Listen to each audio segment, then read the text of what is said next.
Hola familia, I'm Rosaline, and this is Growing Up Spanglish, a podcast about the chaos of being raised between two cultures. If you grew up speaking English at school and Spanish at home, navigating traditions, family expectations, and everything in between, then you're in the right place. Our stories, our experiences, and maybe a little chisme along the way. This podcast is recorded at Collab Studios in the heart of Miami. Bienvenidos, familia, to another episode of the Growing Up Spanglish podcast. I'm your host, Roxy, best known as Rosaline. And then I got my co-host producer here, KJ. Hey, what's going on? How y'all doing? And we are going to kick things right off with our word of the day. So are you ready? Oh, you're not even going to ask me about the last week's word? Mind you, I studied this week. I was like, I'm going to remember last week's word. What was last week's word? Create. Spell it. Yeah, I can't spell it. But I know it means, doesn't it create is create? Like to create, past tense. No, criar is to raise. To raise. Sorry, Yeah. to raise. Create. Okay. I could see why you would think it was create, but it means to raise. Oh, I'm nervous, guys. Okay, you ready? I'm ready. Let's do it. The word of the day is entre.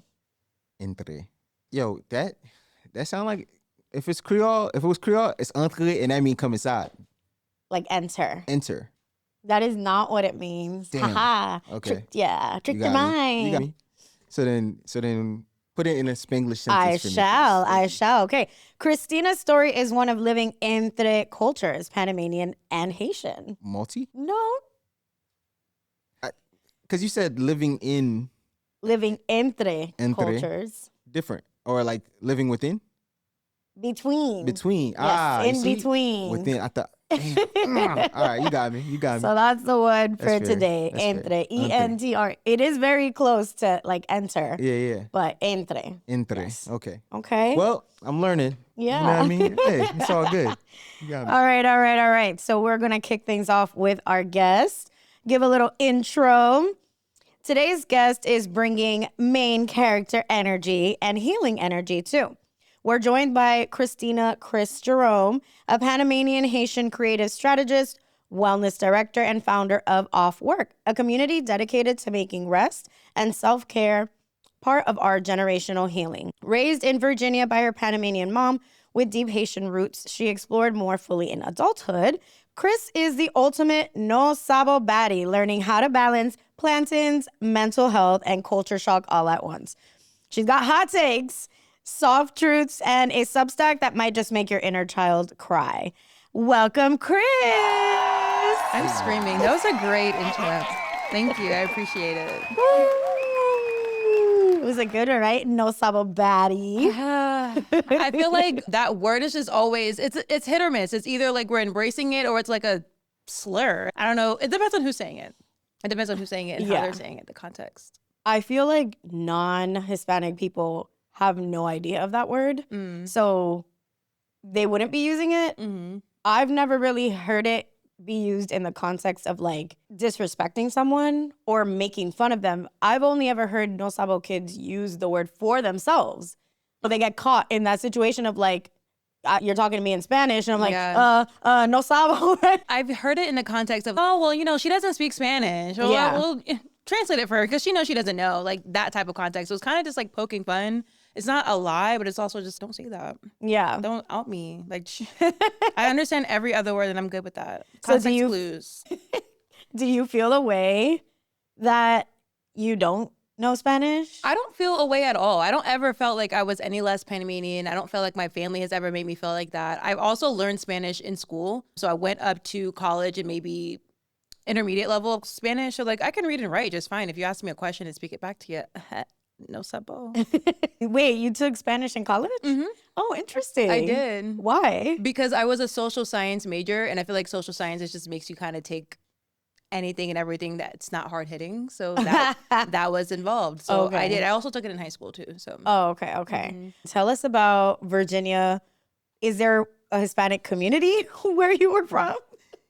So growing up in Virginia, there are Black, white, and Hispanic people, but they're Mexican. That's about it that you're going to get. Born and raised in Norfolk, Virginia, and then I moved to Chesapeake, Virginia around 6 after my mom and dad split up. I was Black, so, I just hung out with the Black kids, but I always knew like going back home, like that was like little Panama. Like my mom treated it as such, and going out into high school and to middle school and all these other places, like all the Black kids there, I looked at them as like Southern. Like they were Southern people. They had cookouts, they had barbecues. They were so fascinating to me. I was like, oh, these people were gonna hang out in their backyard. No one hung out in my backyard. So I was like, yeah, I'm going there. Going there after school. So what is Little Panama? What were the things your mom was doing to make it very apparent that you guys were Hispanic? I think that just noticing how I grew up and what was normal in school versus what was normal in the house. So let's talk about how my mother cooked. My mom cooked like Spanish meals. She cooked rice, she cooked chicken, she cooked steak, but it wasn't like Southern meals. Like she didn't cook baked mac and cheese. She didn't cook like collard greens. She didn't make any fried chicken. I remember the first time I asked my mom to like fry chicken, and she looked at me like I was so crazy.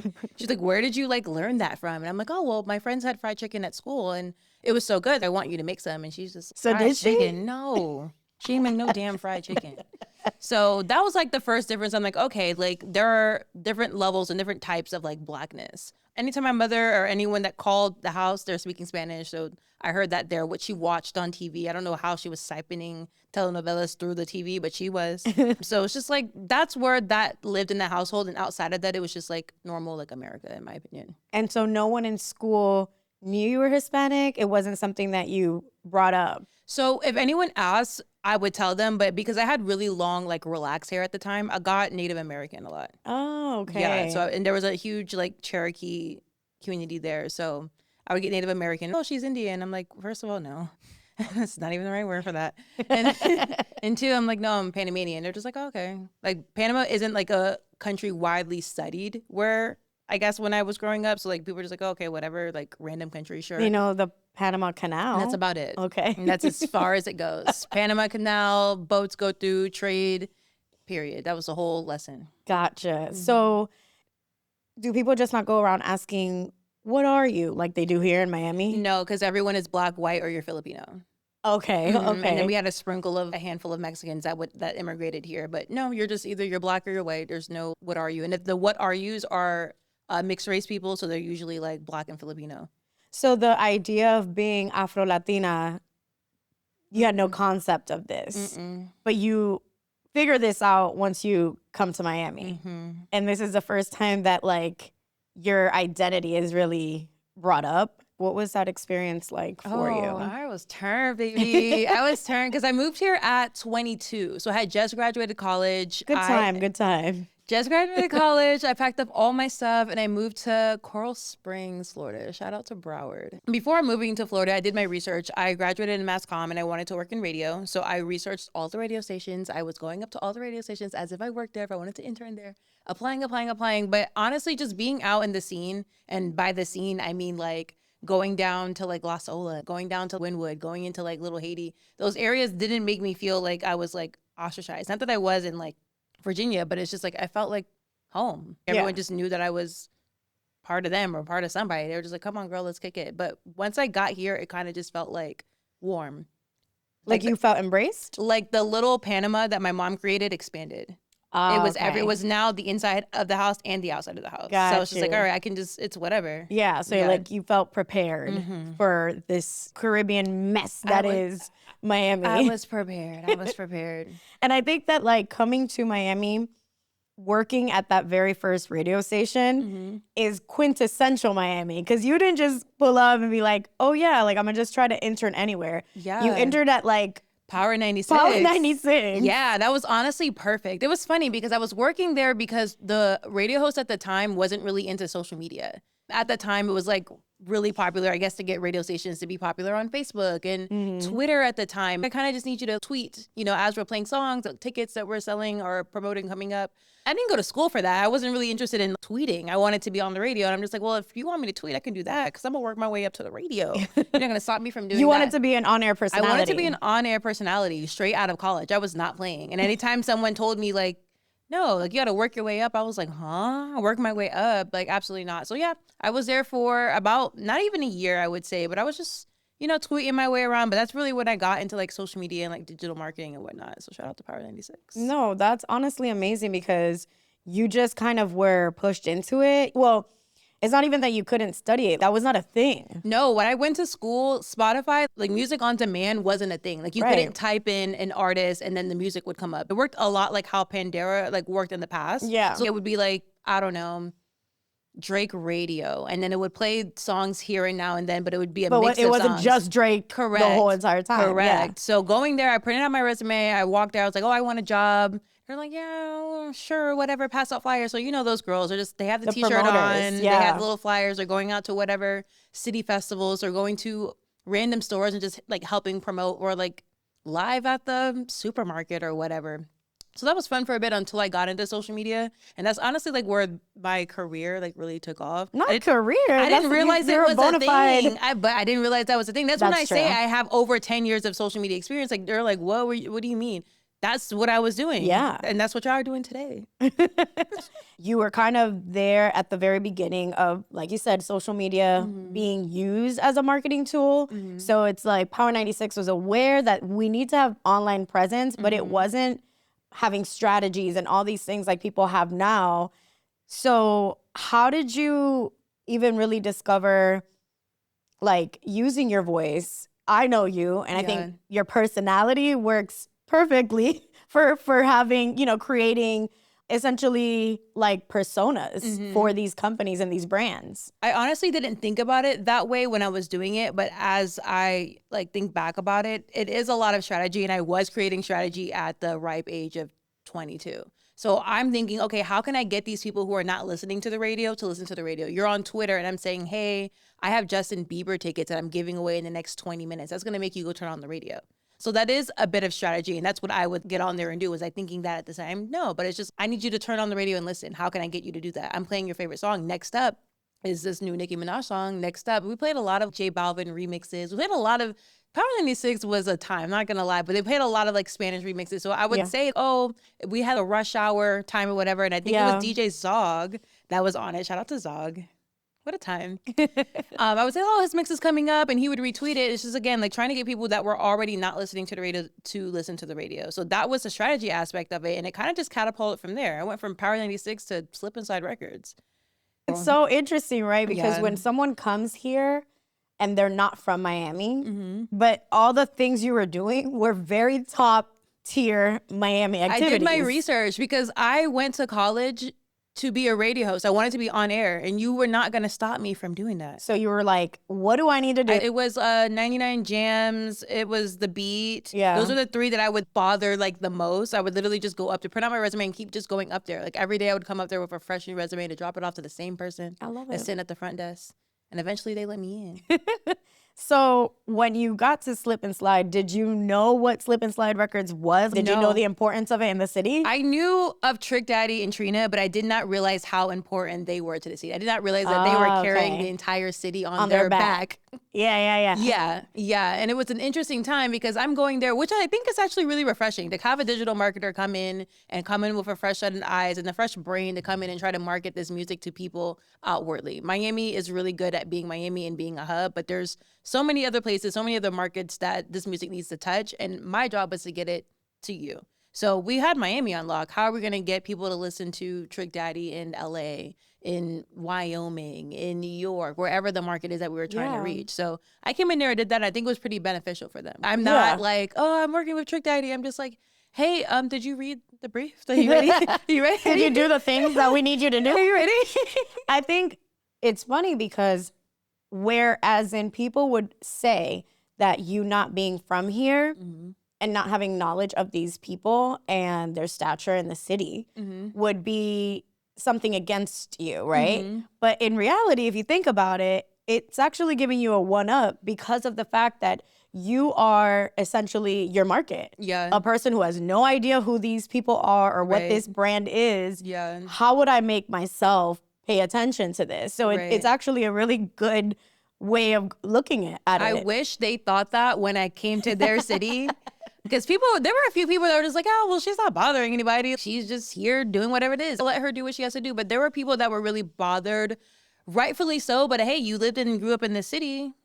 why weren't you in my shoes before I got there? Right. Because I'm younger than you. You had all this opportunity to get in there. They didn't want to do it. So I came in, I saw an opportunity, I took it. Yeah. And I think that's what was very successful for me being here. I saw an opportunity, I took it. I kept opening doors for myself and putting myself there and taking people with me. Yeah. I would have took whomever from Miami to Slip Inside Records, but in regards to, you know, doing things that other people are not doing and kind of seeing these voids around the city, that leads you to your RnBae. RnBae. Let's talk about RnBae, because you're now Cristina Ashley. I'm screaming. Who was I back then? Cris the cat? Cris the cat. Shout out to Cris the cat. What a girl. She was so bright. She was so hungry, and you weren't going to stop her.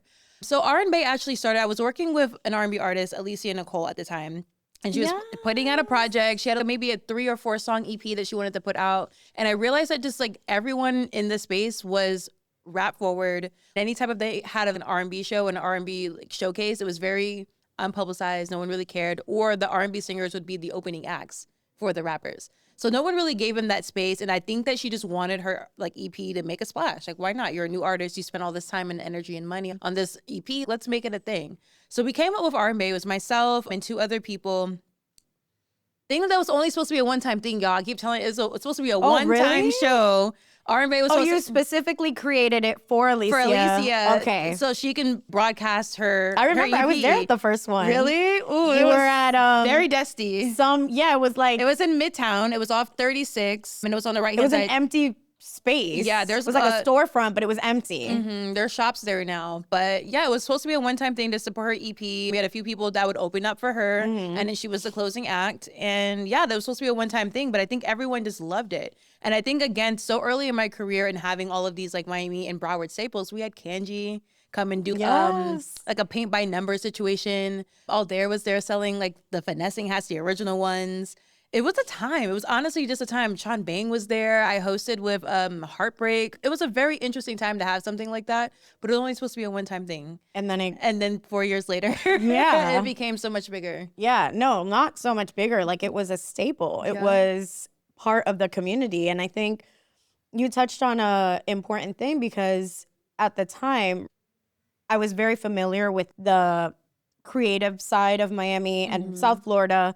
And you're right, there weren't showcases. There were very specific shows for very specific rappers. It was very hip hop centric. And you would have R&B artists that were, like you said, either opening or they were featured on their songs. So that's why they would be part of the showcase. But there really wasn't a showcase at the time that would show like a variety of artists. Well, think about the ecosystem at that time. There really wasn't a promoter or someone in the middle that was booking these shows. Right. And if they were the managers of the rappers who would put their rappers on the show. Eventually, the rappers started throwing their own shows. So then the R&B singers needed to throw their own shows. They never did it. So then I did it. And I think I was a good candidate to do so because I didn't sing. You know, I had nothing to gain from it. I didn't sing. I just wanted to give these people a platform, and I did. So after the first show, we had another show in, what was the name of that hotel? Was it a DoubleTree Hotel?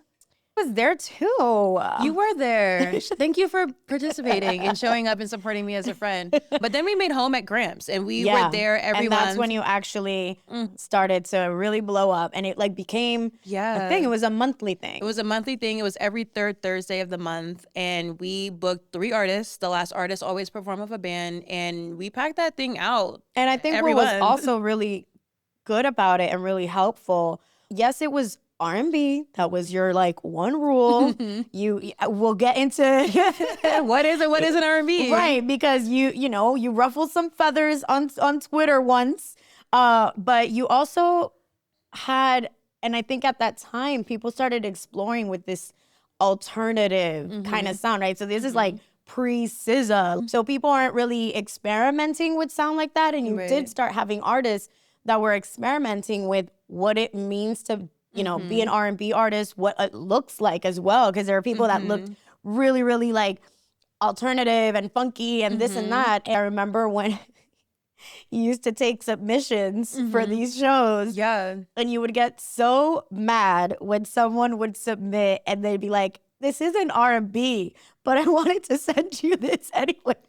But you know what it is? Like looking back on it, even though that did ruffle feathers and I think Twitter blew up that day. Like we stopped Twitter that day. I think people just saw how well of a produced show it was, and they realized that these rap shows were not well produced. Right. Not that They wanted to be a part of it somehow. Correct. And you were just like, hard pass. Correct.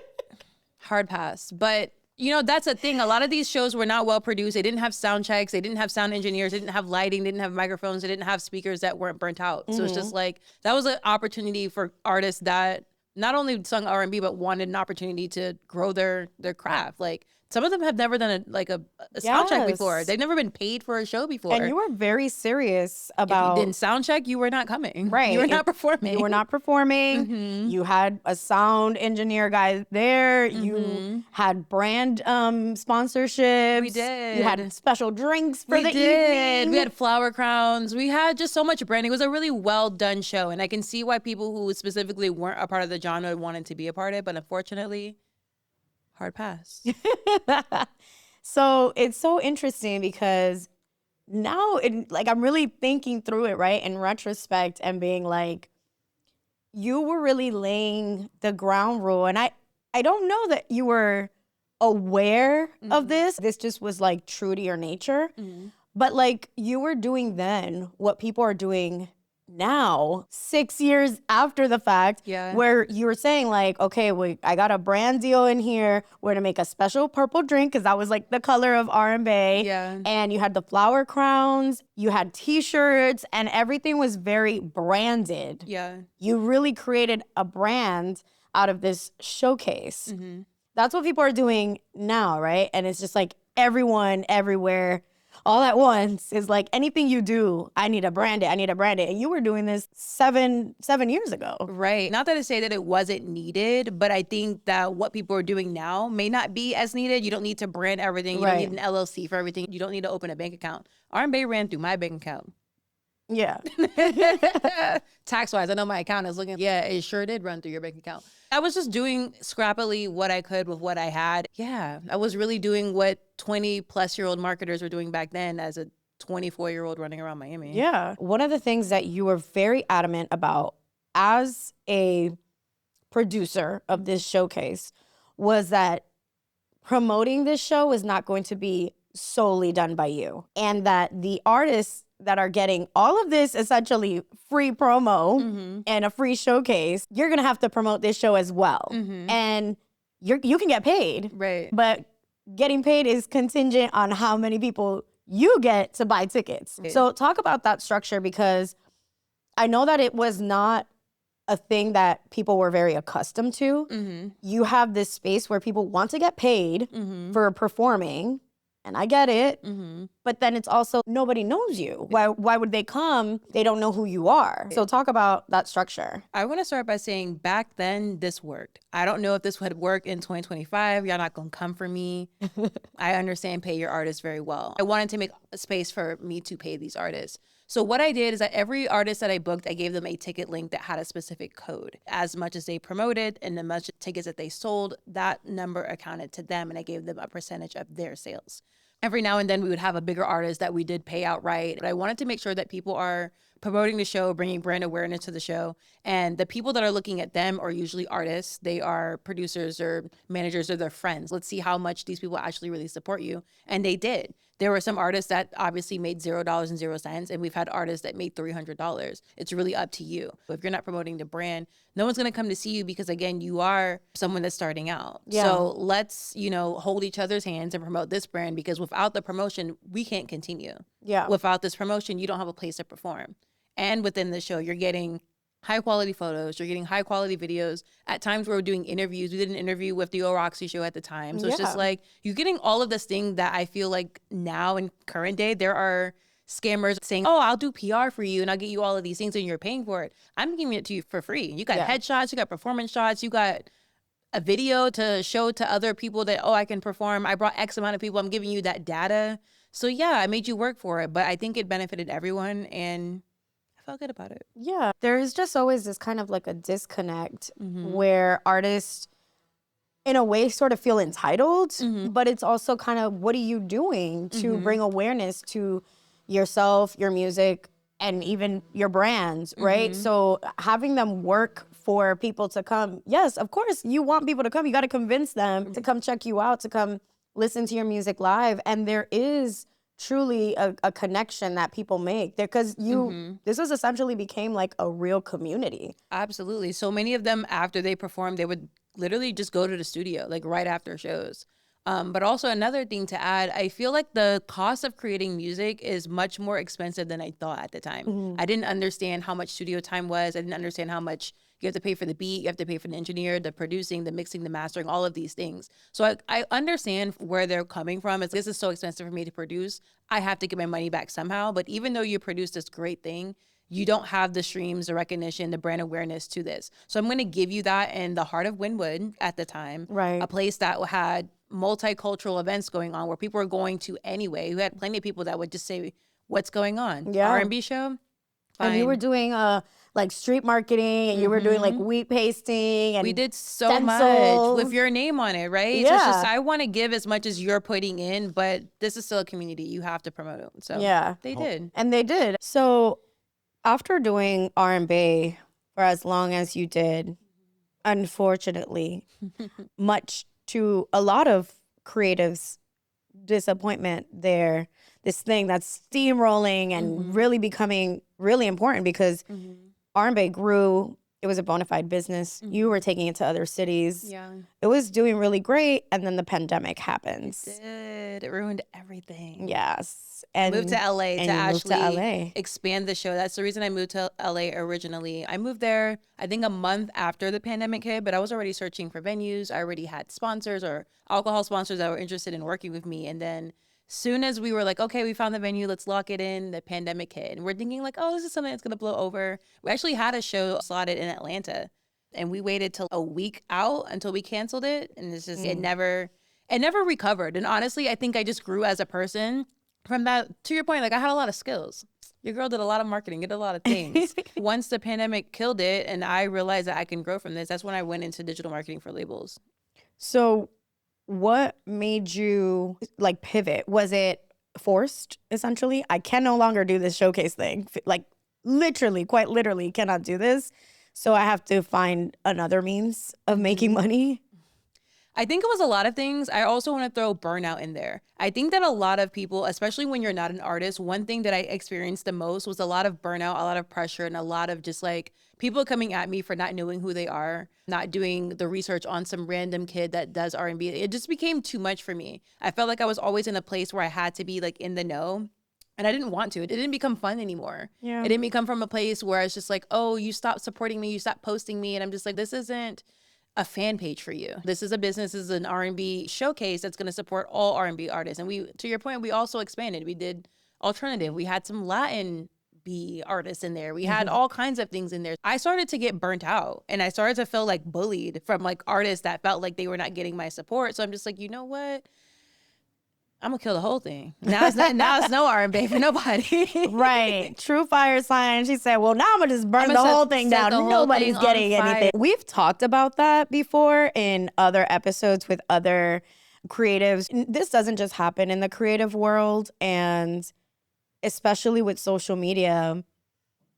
Someone somewhere is always going to be offended, upset, you're not doing enough, demanding, like you said, your time and your attention. And I think that it's obviously so unhealthy. Yeah. And I think a lot of time people don't take a moment to realize that like there is a person behind this. So yes, you're creating a showcase, you're creating a product for people, and everyone just gets caught up in how can this serve me? And then the other thing too is that because they're directly connected to you, because you were like a presence that they can touch, you're tangible, they're like demanding. They were knocking on my door. They were like, put me back on the show, even though I just performed a month ago. I think one thing they didn't realize is that I was also a creative. Like I also, you know, curated, and I was the brain behind this entire show. Granted, I had a team. Shout out to KJ, who took all of the photos for the show. You and Tony, who did host the show, Fabiola, that helped with the front door. So it's like we had a full team. Yeah. But at the end of the day, I'm also like a creative. This is also my art to put together this type of show, and I wasn't respected in that way. So nobody can have it. So you get burned out. You're in LA. You switch course. And you did a lot of different things. I think one thing you've always been really good at is figuring things out. There is not a city you don't move to and figure things out and figure them out really quickly. And I think one of the things that you've always sort of discussed is the fact that you have accomplished in a short period of time what people have not accomplished living in that place their whole lives. Correct. So you came to Miami, you did all these things, you went to LA, you did all these things, right? Now you're in DC. And because you're able to accomplish a lot of things that, like you said, can lead to burnout. Yeah. So you kind of switch gears now into the mental health space. So you're not working with creatives in that capacity anymore. You're not working in the entertainment industry anymore. Entertainment, we did music, I did beauty. I was everywhere. Yeah. TV, film. You've garnered a lot of experience in a short amount of time. What you're churning out is like moments that are happening in real time. And you're constantly having to be aware of everything that's going out so that you can speak to those moments for a brand. Yeah. Or for what, if you're working with an artist or if it's a TV show. That's exhausting. It is. I worked in social media marketing. I had influencer, I did content, and I oversaw all social media director. I don't think my life has always been this fast. I think with every industry, it got faster. And then it started to pour into my lifestyle. I felt like I needed to go to the city and accomplish it faster. I needed to get through my day faster. I needed to do all of these things faster. So it got to a point where I was starting to disintegrate. Like, I didn't have any like thoughts to offer anywhere. I wasn't as creative. I wasn't as quick because I just felt like I burnt out so quickly, jumping from industry to industry. 10 years of working, there's people that stay at a job for 3-5 years. I would stay at a job for 9 months, master that industry, and go on to another one. So the burnout hit very quickly. And I knew that if I was going to continue living life, like being on this earth, I had to stop immediately. I was crashing out, as the kids say. What do you think was creating that pressure of having your lifestyle be as fast as the type of work that you were doing? Was it internal, or you just felt like I constantly have to keep up or someone else is going to come and take my position? I think that the longer I was in the career and the better I got at it, the faster I got it done. So in my head, the faster I get it done, the faster I can move on to something else and I can continue to do other things. I also think the faster I got, the better I got, and more people expected more of me. So to not disappoint these people that have hired me for lots and lots of money, let's not drop the ball. So I just felt like I put that pressure on myself to continue to live up to here when here is where most people are. This is acceptable. I'm not saying that they're less than, but a lot of people's 100%. It's my 700%. So I just got to a point where I can't please all these people. I'm not even pleasing myself right now. It has to end. Yeah. Or I'm going to end. How do you even decide to get into mental health and create Off-Worque and the nonprofit space as well? I feel like when everyone asks me like, oh, like how did I move to this industry? I hate to say you just do it, but that's literally my answer. So I believe it was October 2022. I ended a contract. I ended a contract and said, I'm not going back. I'm going to take the rest of this holiday season. I went to Puerto Rico with a good friend of mine. You know what? I'm going to not go back to that. I had to make a decision. I'm someone that doesn't like to hear other people complain about things they can fix. So I cannot complain about the things that I can fix. So after that trip to Puerto Rico, I came back and decided that I was not going back to a marketing job. I wasn't going to apply to any more marketing jobs. It is what it is. I had been working slowly but surely on the Off-Worque branding around that time. I wanted to create a space because the more I talked about mental health, the more I talked about how bad I felt, other people started to tell me they felt as bad too. But the difference is they could continue to go to their job. They continue to go to their job and they complain about it. And there's nothing wrong with that. But I think that there's a work-life balance that was missing that I wanted to create for other people. I felt like if I can create, you know, universes and worlds for all of these brands, I can do it for normal human beings living in everyday life. So that's when Off-Worque was born. I wanted to create that space for people because, again, like, if we're not well, we cannot continue being well. I'm going to give you what I feel like is 100% of my body, and then I have nothing left for me. So that's where Off-Worque was born. I started to work with a few friends that work in life coaching, therapy. I had a few people that do breath work, and everyone was interested. I haven't heard anyone say, no, that's weird, we don't need mental health. They all loved it. And the more I talked about it, the bigger the brand grew. I think the brand is almost at like 10K now on Instagram. We have over 400 members. And yeah, it just grew much bigger than I expected, much bigger than a lot of these brands that I was working at. How did you tap into the mental health aspect of what did you need? Is that something that was ever discussed at home? Our experience on the podcast is that most like Black and brown people are not discussing mental health, exploring mental health in the household.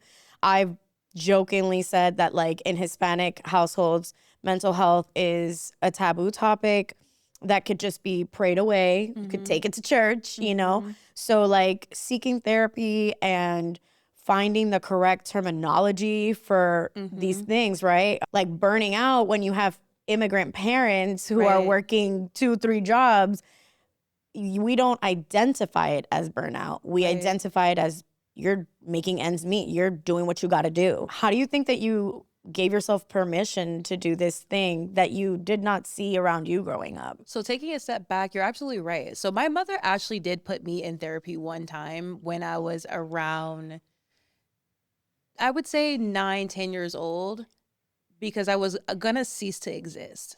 At 9-10 years old? Yeah. Oh my God. Are we able to talk about this on the podcast? You're listening to Growing Up Spanglish, recorded right here at CoLab Studios in Miami. Whether you're launching a podcast, shooting video content, or leveling up your brand, CoLab has the space, gear, and community to make it happen.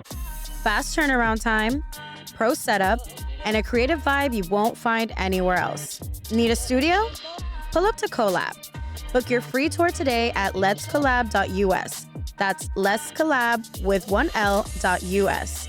Ahora, back to the show.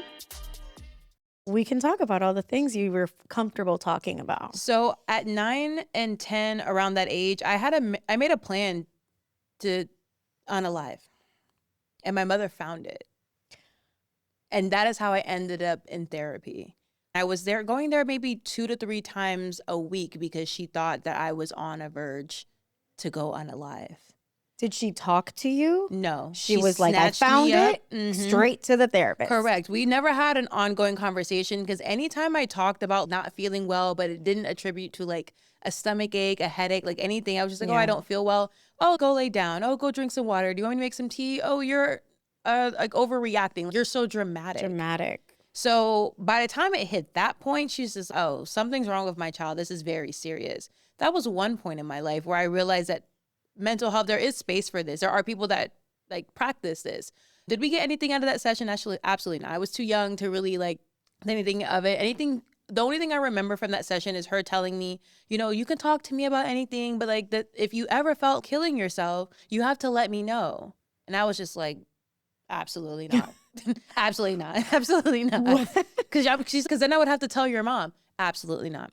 Oh, this was a therapist telling you this. Okay. So you were like, no. Did you feel like you had gotten in trouble?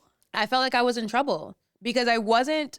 Usually when I'm in trouble, it's because I did something and it's apparent. I wasn't aware that she had found this. I wasn't aware that she had any of this information. You didn't know. All I know is one day after school, I had to go to see this lady in a room and we talked about nothing.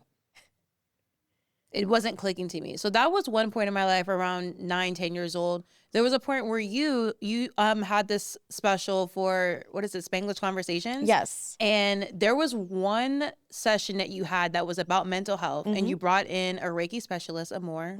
Shout out to Amor, my friend in LA. And a few other people that came in and like really talked about mental health in a Hispanic space. I was with a partner at a time who was Dominican, who also shared the same sentiment. It's just like, we have, you know, these feelings, these issues, these this and that. And we don't really have anyone to talk about it because the second we talk to our parents, it's you're overreacting. Go drink some tea. Go lay down. There's nothing wrong with you. No, it was never taken serious. So that was another point in my life. I'm just like, oh, look at all of these black and brown people that are also feeling like I am. Noted. Yeah. Fast forward to living in LA, I was working with a life coach. more she and I talked about, getting my life together, I don't even really think you need to get your life together. It just sounds like you're burnt out and you need a break. It sounds like you need some rest. I'm just thinking, I can't rest. I have to go make the content calendar. I have to go shoot this thing. And she's like, well, are you really enjoying that? Now you're flying out to London. You're flying out to all of these places to shoot these things. And it looks cool, but are you proud of this work? I wasn't. You were just like chugging along. I was chugging along to continue the appearance that I've already created for myself. I was hot. I still am hot. Where does that come from? Did you see your dad do this, or like your mom, in the sense of mom and dad work multiple jobs and never complain. So why would I complain? My mom still to this day works 2 jobs. She's not tired. She's not complaining. My dad is on his, I think we talked about it today, he's on his 4th career. He's not tired. He's complaining. So why would I be outwardly saying that I'm tired and I'm complaining? So you're seeing these parents that are like really hard workers and they're not complaining to you about it. And then you're also having this very pivotal moment in your life where you went to go see a therapist, but your mom never talked about it. Yeah. So there was never a space created for you to feel like this is safe to talk about. It was like you were kind of like made to feel shame. And so you hid it, which is the experience a lot of people have. Yeah. And then now years later, like it's taking effect on your life. It's like always been knocking at the door. It's always been knocking, and it's been like, hey, like mental health, hey, check in with yourself. And it's just like I kept chugging along because that's what I thought I was supposed to do. Hey girl, like you're tired. Like when are you gonna rest? Oh, I can't rest. I have to go fly and do this shoot. I have to, take the BTS. I have to pose with the talent. I have to do all of these things. And it's also the society we live in as well. I can say specifically like in this country, you'll sleep when you die. People, yeah. And culture. I came from never not working. I did. So. I won't say it's limited to this country because we see really traumatic events happening globally. But when it's become so frequent, nobody gives time to process what we're seeing. Yeah. If something traumatic happens, it's like you got a weekend to deal with it back in the office on Monday. Right. It's almost as if we're not allowed to really grieve and process things. The average person does not have I need to take a sabbatical funds. You're already consumed with, I can't take days off. One of the things that you talk about with Off-Worque is creating a PTO fund. Yeah. People don't utilize their PTO, and I think the data for that, or they don't have PTO. Right. So whereas if something traumatic happens, a death in the family, if there was like a miscarriage, you don't have the rainy day funds to really say, I need to clock out. Or you have it for 3 days and then you're expected to just snap back and go back to whatever it is that you're doing, whatever project that you're working on. I think what maternity leave is 6 weeks, 8 weeks, 12 weeks maybe, and then it's a wrap. You have to go back to whatever. You're not healed. Yeah. You're going through postpartum depression. You're going through a whole life change. There's just so many things that I just feel like our corporate structure doesn't give us enough space to be human beings. And that is why Off-Worque exists. We have the out of office fund that I want to just fund creatives, people who can't afford time to have off. Take a week off because you need it. And while a week is not going to fix your burnout, it's a start. Yeah. The point of this club altogether is to help you change your mindset about working and healthy habits and having work-life balance. I feel like a lot of people don't have that work-life balance because we lack time management because our jobs and all of these other obligations that we have are taking it up. Yeah. I think it's also important to note keeping up with the Joneses kind of thing. I think that some people are constantly afraid of not being able to get certain things. And like we can always get meta with it and talk about the wheel that's constantly spinning, like the rat race of it all. Like I have to wear it because I want to get this car and I want to get this house and and all these things. And like you're constantly working to feed this machine that's telling you to buy the things, and it just keeps going in a loop, right? And I feel like there has to come a point where we're making it okay again, that like you just need a car to get you from A to B. It does not need to be Alexis. It doesn't need to be. I kind of joke, I've never wanted to own a home. That has never been on my list. And people can sit here and argue about owning versus renting. I personally don't care. It's my life. But it's not on my list of things to accomplish. So if you're like fueling all this hard work that you're doing to get these things that like, do you even really want this? You want it because society is is telling you it. to get the 3-bedroom, 2-bath house in the gated community with the pool in the backyard. And if you stop drinking all that Starbucks, you'll be able to afford it. Right. So I wish that we could there's nothing wrong with wanting, right? The fancier things in life. Right. My thing is shoes. And no one's going to stop me. And clothes and accessories and getting your hair done and makeup and skincare. And this is why I don't want to own a home. No, but there's nothing wrong with that. You're rewarding yourself for the hard work. But I wish people would also take a step back and be like, do I want to check these things off because society is telling me to, or the ad gurus are telling me to, right? Because if you can accomplish a simple life and your needs are all being met, why are you pushing yourself harder and then creating this burnout? Because people don't know who they are at their core, because we've had this society built where we need to go from this step to this step to this step to this step. We've stopped worrying about what brings us joy. We stopped thinking about what makes us happy, what our actual hobbies are. We see something on the internet or we see something on TV. Oh, that looks cool. Let me go do it. Or, oh, I like that she's bought $1 million home. Oh, she worked at a company for 10 years. Let me go and do that. Let me take the same path. So we're not really having original thoughts anymore. And we're kind of just contributing our lives to what we see online and seeing how we can emulate that. And it's just, that's not real life. Yeah. In a way, you contribute to that. Absolutely. Through marketing, because you're influencing and manipulating. Spreading propaganda for you to go buy a beauty product that you don't need. And that's honestly why I quit marketing.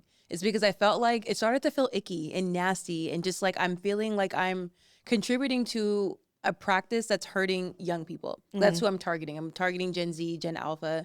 And it's like, hey, you actually don't need this to be cool. You don't need this to be pretty. Why do you think that specific demographic is being targeted? Because those are the people that are next up in terms of just like age. Like we age out, especially when you're thinking about like beauty. So there are a prime time for people to buy beauty, for you to get a hold of a specific brand. And by the time you hit like your late 30s, your late 40s, you're not discovering new brands. You're not interested in discovering new brands. Okay. You have a routine and you're going to stick with that routine until you die. So we have to continue to target younger people and help them pick us, pick our brand. Just think about the kind of people who are easily influenced. You've been using probably the same mascara for 5 years. There's no need for you to go do it. The only way that you would go find a new mascara is if the one that you're using gets discontinued. Or this one is doing, we create revolutionary work. Are we creating revolutionary work in 2025? We're not. Right. So nothing is new under the sun. Right. So I just think continuing to do that, regardless of the industry, it just started to feel icky, and I didn't like it. I didn't like logging in to pander to these people, and I rather pander mental health, if we're being honest. Have you been able to kind of now bring these tools back into the family setting? Honestly, Roxy, if I never make another dollar tomorrow, I'm just happy that my family is really taking this in. Okay. Like just seeing my mom and dad like being a little bit more cognizant of like when they're tired and taking breaks. My mom has taken much more PTO this year than she ever has. Look at you. My dad has actually just got back from a week-long vacation. And I don't ever think I've saw my dad like take a vacation and like, he'll take a vacation and like take a day off, but like he doesn't take a vacation and go to another country. Right. And he spent time in Panama, actually. Shout out to him. Even my sister reached out to me a few days ago and asked me advice on taking another job that would give her maybe like a $7,000 bump in salary. And I told her, you know, let's lay it out. You're going to be driving another hour for work. You're working from home now. So that's less time with your family, your kids. Like you still are a mother and a wife. And she said, thank you, because you're the only one thinking of my mental health. That's really important, because I will never not work from home again in my life. Like you could not pay me enough to go into an office. Yeah. I did not know how much I needed that for myself and just the type of individual that I am. And same boat as you. I watched my parents hold down a job for my mom retired from the postal worker after 30 years. My dad worked for the city of Miami for like 20 something years. Right. We come from that culture of holding down the fort. And then we live with a different mindset of I'm going to have 5,000 different jobs. Yeah. I've switched from being a journalist to being a marketer to being in the mental health space. I'm excited that my family is actually taking the time in. I feel like as I'm getting older, I'm becoming the parent and like they're the kid and I'm parenting them and just sharing my life experiences with them because they didn't have access to that. Again, like I don't fault them for like not bringing up mental health or like maybe even diminishing it. They didn't really have the tools. My grandmother, her sweet soul. That lady is not thinking about mental health. She's not thinking about rest. She's retired. You know? We talked about this last time when we said the older generations were just busy surviving. Totally. And so we're not faulting them because they didn't have, not only did they not have the tools, they were not aware there was a problem to begin with. Yeah. So for me to not end up in a space where I'm burnt out and working multiple jobs like my parents, I had to be the change that I wanted to see. So Yeah. shout out to Off-Worque for being that change. Yeah, Yes. go be Off-Worque. Don't take that PTO. What are some other things in your Panamanian culture that you're still trying to understand? I feel like I'm way more Panamanian, fortunately, than Haitian. So I feel like I have a pretty good grasp on it. This is outside of mental health, but it's with like marriage and kids. I'm 32. Let's talk about it. I'm 32. And you know, if it's not an option, it's not an option. I'm not pushing it. I feel like that's something like in that culture that they are like very pushing to have. I think my grandmother had my mom at 19 and my mom had me at 23.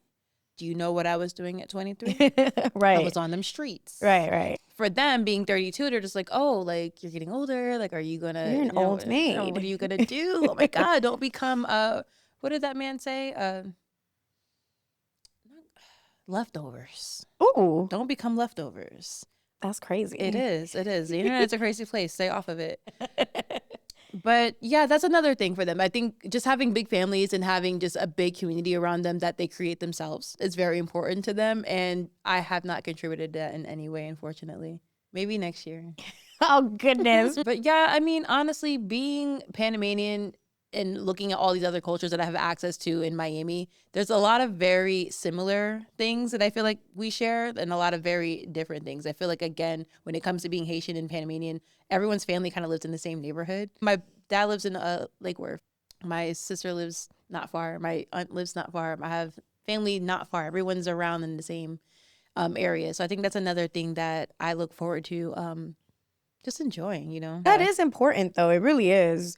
We were talking about that with a previous guest where like being close to the cousins, having those be your best friends and you're having all these life experiences because in a way it should be a lot safer to be besties with your cousin, your siblings, and that's who you're doing life with than these people who don't have any loyalty to you. Absolutely. So I do think that's really important. I too may not be contributing to that in my family.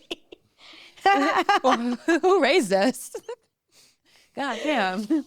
But I make one hell of an auntie, and that's all that counts. Absolutely. My cousins and I are gathering for my grandmother's 80th birthday in Panama this year. So every cousin from everywhere. How old is she turning? 80. Oh, this is the 80th birthday. It's her 80th birthday. That's so special. November 6th. I'm so excited. Yeah. It's my first time in Panama too. I'm excited to do everything. I'm going to not leave. Yeah. I'm not going to leave. I wear this every day, but this is like my one piece of Panamanian jewelry that my grandmother got me. It's Panamanian gold. It has Cristina in a Panama. Anytime somebody's, oh, what does your necklace say? I'm very loud with it. It's Cristina in a Panama. And I'm just excited to just see cousins that I've never seen. There's people that have never left the country, that have never been to the U.S. So they're just excited to see me, interact with me. There's a lot of just traditional things. I've never been to the canal, which is important to my mom. My grandfather worked at the canal. We've had aunts and uncles that have worked in the canal. So that's a huge thing to work there. Like how in the U.S., like people go work for, like they go in the military. They're like, oh, my dad worked in the military. I'm going to go too. That was a thing for them as well. So they all worked at the canal. So I'm excited to see that. Yeah. I'm just excited to see other parts of the country as well. Like my grandmother is from Panama City. And then my grandfather's side is from Colón. So I'm excited to travel to the rainforest to go see cousins on that side. What do you think is like one thing you might want to take away, or maybe something you'd want to heal by being there? I think I would want to heal. It's not so much an inner child because I don't ever felt like I wasn't Panamanian, but I just feel like a puzzle piece would be like connected. I'll come back as a no sabo kid. Now what are y'all gonna tell me? I'll come back speaking Spanish. Yeah, I really hope that you have the experience that I have when I go to Puerto Rico, of that you're saying, like that puzzle piece of just belonging. Like I've always said this, it does not matter how many times I go to Puerto Rico. It doesn't matter if I'm there for just like a quick weekend or extended periods of time. Like every time I go to Puerto Rico, there's this, I don't know, like feeling that washes over me of I belong. And I don't even know how to describe it in words really, because it's not like I'm telling myself I belong here, my people. It's Right. something that washes over me when my feet touch the ground, where, I don't know, maybe it's like my ancestors giving me a hug. Maybe that's what it is. I need that hug. And I Yeah. feel like a lot of people need it as well. Even if you're not from another country or you have family elsewhere, when you're taking that PTO, you're taking that off time, I want you to get that hug, that solstice that you're looking for. So I'm excited to get mine. Yeah. Let the people know a little bit more as to how they can sign up for Off-Worque. What are some of the next events that you have coming up? And where are you hoping to take Off-Worque in the next year?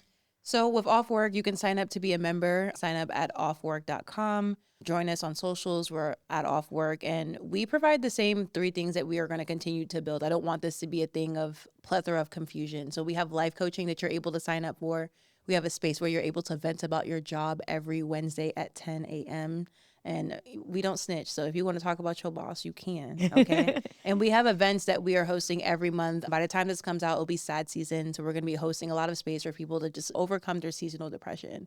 So yeah, if you feel like you're just a little bit burnt out and you haven't really talked about it much, like here's a good space for you to let that out, and just excited for everyone to meet us when you're off work. Yeah. We are raising money for people to have that off work time that they actually really need. We're raising $100,000 to give micro grants for people to have that PTO that they can't afford, that they don't have. So if you are willing to donate, and I know you are, open your purse and donate to our out of office fund. And you can find that on offwork.com. If you or someone you know and love needs PTO, very much. So as we wrap up our episode, we're bringing out the infamous cookie tin, just trying to gauge are you certified Hispanic or not. So there should be like buttons and like sewing material in there. If it's not, I don't know what we're going to do. So you had one of these in your house? Absolutely. We still have one of these. Okay. It's just full of like random buttons and sewing material, needles and threads, just like junk, I would say, but not junk to my mom. Just Right, junk right. to It's me. important. It cannot be thrown out. So what do you think is in here today? What are you hoping for? I would love to see cookies in there. I've never seen cookies in there. I feel like we're I've have to, never like- seen cookies in there. That or like the butter tin, there's never butter in it. there is never butter in it. Okay, so open it up and let's see. It's not cookies. I knew it. I knew it. Mom, this is for you. This is exactly what is in my mother's. Like, she's going to be like, oh, is that mine? Did you steal it? But hers is red, but this is exactly what's in it. Do you have a needle? There's needle, there's thread, the fish. Yeah, this is. I thought it was only right. It's very on brand. Very on brand. Thank you. No, thank you.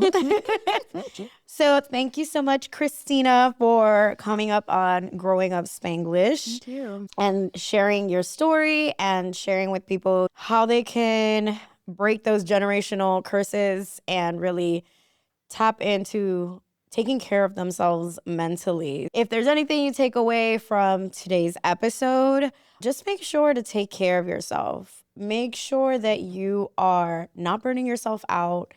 And maybe I will task you with one little thing. Take self-inventory. The things that you're chasing, the things that you're trying to check off your list. Take a moment to really look at that list and ask yourself, is this something that I want? Or is this something that my parents always told me I needed to do? or society says I should have accomplished by now. And do yourself the favor of just taking one of those things off the list so you can breathe a little bit easier. Thank you so much for tuning in to another episode of Growing Up Spanglish. Share with your friends, and we'll see you next time.